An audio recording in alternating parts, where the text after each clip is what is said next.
Charlie Chaplin, Buster Keaton, Theda Bara. Icons of the silent age, their flat white faces and bold black brows have been burned into the collective subconscious. The myriad films made between the dawn of film and the introduction of sound in 1927 captivate us with their slower faces, their sparkling faces, and the very strange makeup. Why did they look like that? Well, I made a very brief video on the topic several weeks ago. You guys seem to like it? Over 2 million views across platforms, so you want to know more. In this video, we're diving deeper into silent film makeup, the gritty technical details, the stars who sported it, and I'm going to put it on my own face. Or at least a version. At the end, we're going to see how strange it looks in color. I'm Swafford, a lover of old Hollywood and film and fashion history, as well as a synth musician. And I'm not going to waste any more of your time. We're jumping in. Well, here I am, peachy, fresh, face with nothing but some moisturizer on it, ready to give some context. Film makeup evolved out of stage makeup. Film was a fledgling medium at the dawn of the 20th century, while theater is literally an ancient tradition. There's centuries of makeup convention from the stage that can carry over to film. And if you thought that silent film makeup had a strange story, early stage makeup had a few twists and turns of its own. For lots of the 18th and 19th century, theater shows took place inside candlelit theaters. You know, candles, the little wax sticks with wicks. They hung candle chandeliers above the stage. It wasn't too bright, and if you weren't sitting right there, actors could do moderate makeup with powder and didn't have to be too precise. But then came the invention of the gas lamps. Gas lamps did these stage actors really dirty. They were far brighter than theatergoers could imagine before, much to the amusement of the audiences and the bemusement of the thespians on stage. A new makeup medium was needed, and one was invented. Grease paint. Grease paint, as the name suggests, is a greasy, oil-based paint, laden with pigment, and it would go on thick and opaque, just like an oil paint, just one that was non-toxic for your face. This allowed stage actors to do their makeup without getting washed out under the lights. Their beat was unclockable, so to speak, and came in so many colors. Applying it was a science and an art. This brings us to Hollywood, or for most of the early years, New Jersey, that this video is not about. Most early films were shot like plays, just lacking dialogue. Film sets took from stagecraft. Many stage actors and actresses found themselves lured by the siren song of the silver screen, and the makeup was just as greasy. And with that, we're about ready to apply our base. Films are called films because they're shot on film. That's not surprising. Bear with me though, because it's important. A film stock is basically just a bunch of tiny light-sensitive particles suspended in some jelly or plastic. Different stocks have different properties and react to light in different ways. And this is incredibly important because the earliest motion picture film stocks were orthochromatic. This comes from Greek ortho, meaning correct, and chroma, meaning color.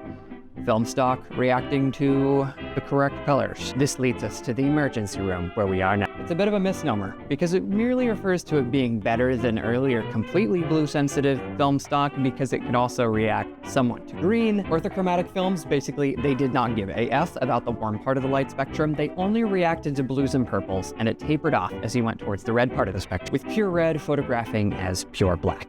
This meant that colors that looked natural in real life would look weird on film, and vice versa. This is the fundamental truth that you should understand in order to make sense of this makeup. The film only reacted strongly to blue. Now let's get greasy.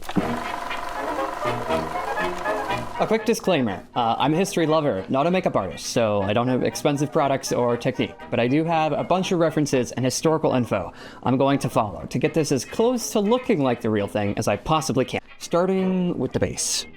In the early days, it does seem like actors painted their faces white, like ghost color.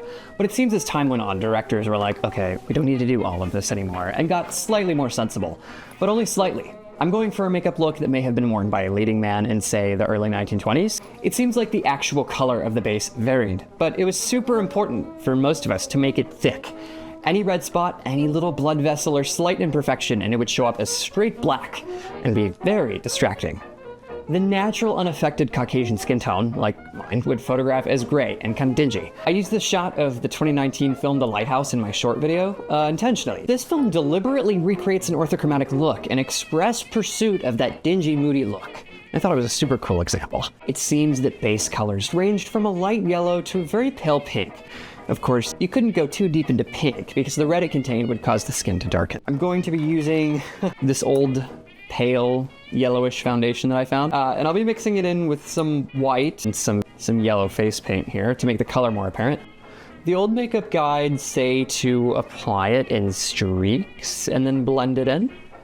So I'll be doing that. So I mixed up my yellow face paint and my white foundation and the pale flesh tone foundation. Since I saw about 3 colors people seem to use, I'll just go ahead and put them all together and I'll blend that onto my face.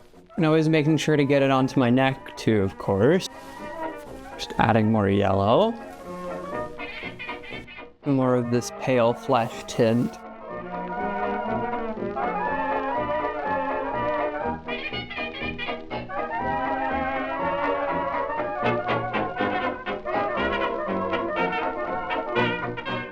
This yellow is so luminous, I'm not surprised it was often used as a base. All right, we've gotten our face pretty yellow. And then it seems, of course, actors would top their grease paint with powder to make sure it didn't continue looking greasy, to make it look matte under all those stage lights.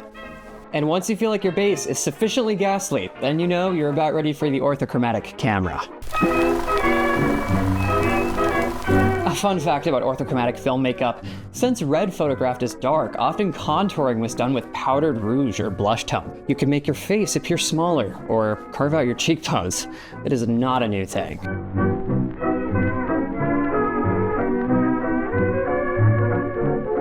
So I went ahead and applied some blush to my contour areas.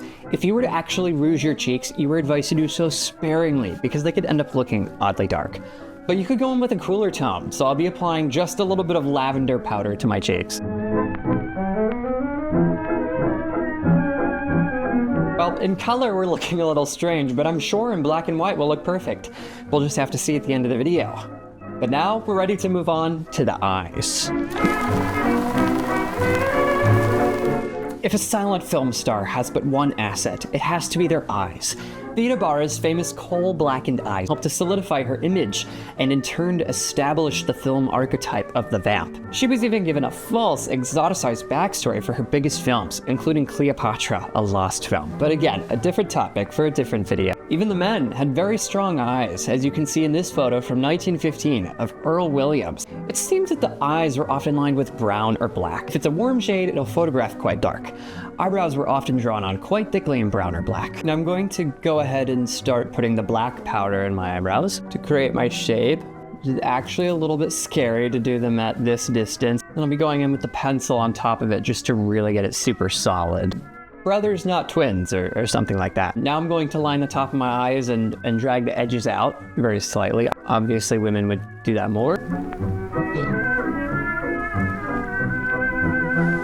It was said that the goal of this eye makeup was to make the whites of the eyes shine as brilliantly as possible. So I'm also going to add a bit of warm brown around where I've just put black. Now, since I do have blue eyes, they probably are going to look slightly light in my little orthochromatic recreation, but they probably won't look too light since they are dark blue. Interestingly enough, since blue tones register lightly, we're also going to be putting a little bit of blue under the eyes, which will counterintuitively act as a subtle highlighter, since the film only reacts to blue. I'll also be putting a little bit of blue on my brow bone. Am I looking strange yet?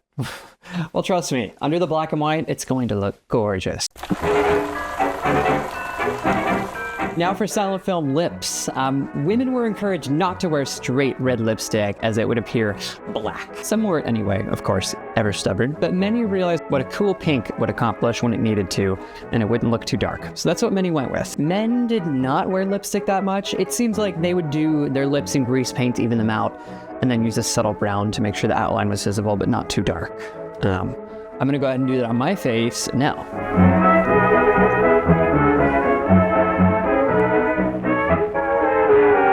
Now the green lip is a myth I feel like I see around a lot with the silent film makeup thing, like a lot.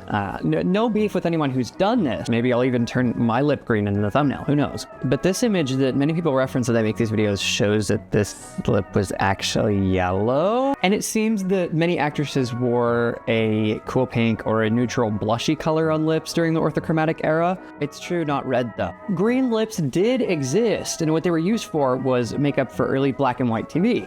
Early TV was ridiculous. Not only was it black and white, but it was so low contrast and so low resolution that they would have to make people look ridiculous in order to show up. But that's not this story. Maybe another day, if people want to see that. I'm doing a mustache because there were so many icons in the 20s who sported a beautiful pencil mustache. I love the pencil mustache of Niels Astor. It really inspires me. But well-known comedians like Charlie Chaplin definitely had mustaches in the 20s, and I love me a mustache, so I'm going for it.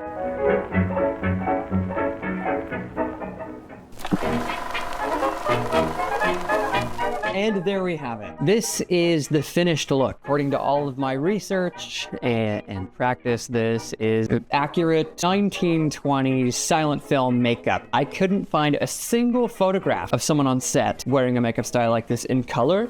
It appears like it was very rare for people to take color photographs on the sets of black and white movies, because why would they? Nobody thought to document history back then. That's why we have all these lost films, but besides the point. Now, I want to test this in black and white, but first I'm going to change this purple light. Let's test it. Let's test it first just by turning the saturation all the way down.